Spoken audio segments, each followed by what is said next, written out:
It is my truly a great honor to stand here this evening and to welcome onto stage for the very first time, and I'm going to ask you all to put your hands together for the biggest, warmest, loudest welcome you could possibly muster here tonight. For the wonderful, amazing, courageous Payne!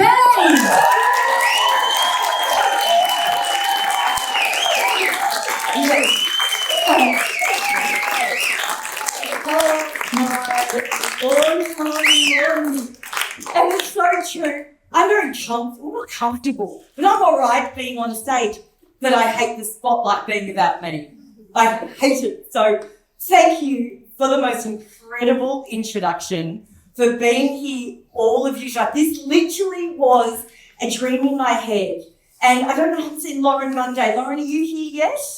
Lauren, I had a coffee with her a couple of months ago, and I was telling her about this pipe dream I had to do my podcast live in front of an audience, then submit the recording to a TV station to do it like the Drew Barrymore show. Also, I could create a bigger and broader platform to allow more women to have their voices seen and heard. Now, you know what Lauren said? And you know what Lauren said to me, which is actually dishing out the medicine I'm not the give. Lauren said, what's stopping you? And I sat in my chair and I was uncomfortable and I was awkward. I'm like, how can I do anything like that? How would I do it? And she said, my brother's runs scholarship film. He could maybe help you out. And that was the first thing I thought, okay. Then she texts me and says, no, my brother can't do it. He doesn't have all the equipment. And I'm like, I play baseball with a girl. She was also my baseball coach, and she also is a videographer, and her husband, and that is the beautiful Troy and Jess. And she really go on baseball. Holy mackerel and baseballs. So anyway, this is a dream. And when I was a little girl, I was actually really timid. I know, really shy. And I never spoke up for myself. Now, anyone in my peer group would have thought I was pretty confident because I still did stuff. That I was shy, and I found it really hard. The amount of times in my life as I was growing up where I've had something to say and just I've sat on my hands and I've not said it. I've not spoken up. I've not gone out and done that thing. I've always gone with the flow. Yeah, let's go to that restaurant. I wish that's food. I've been that girl all my life.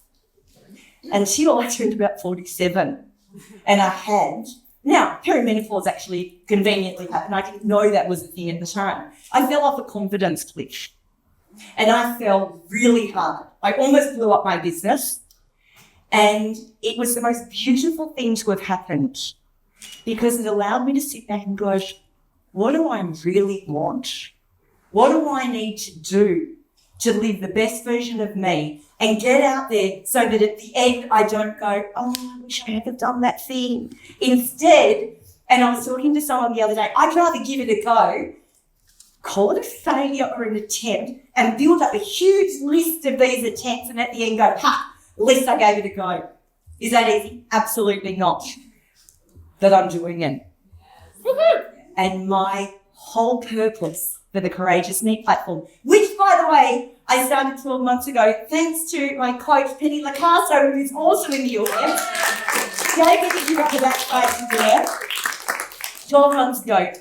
This is a love job. This is from my heart, because this is a platform where I get to invite other women and men, we've had a couple of men on, to share their story, to have a voice, to be seen and heard in a way that they might not have otherwise. Here's the really funny thing though, when I ask them to be my guests, this is what they first say to me, I don't have a story.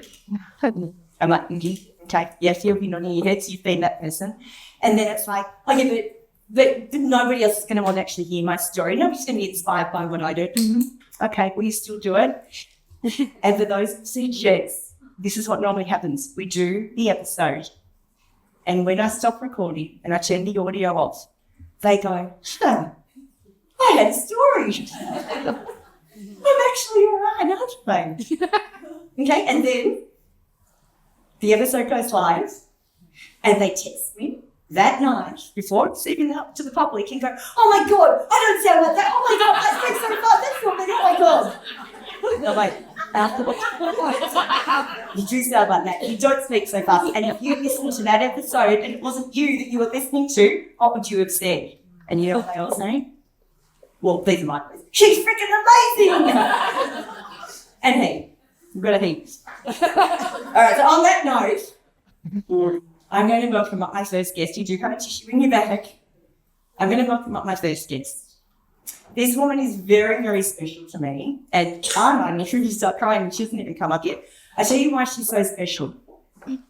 I was lucky enough to speak at the International Women's Day at the Drum Theatre, Frankie Carey, a couple of months ago. And there was the formal introduction by the mayor, did her formalities, so we kind of met behind the scenes, didn't know about each other much. After I did my session, I was backstage taking the mic off.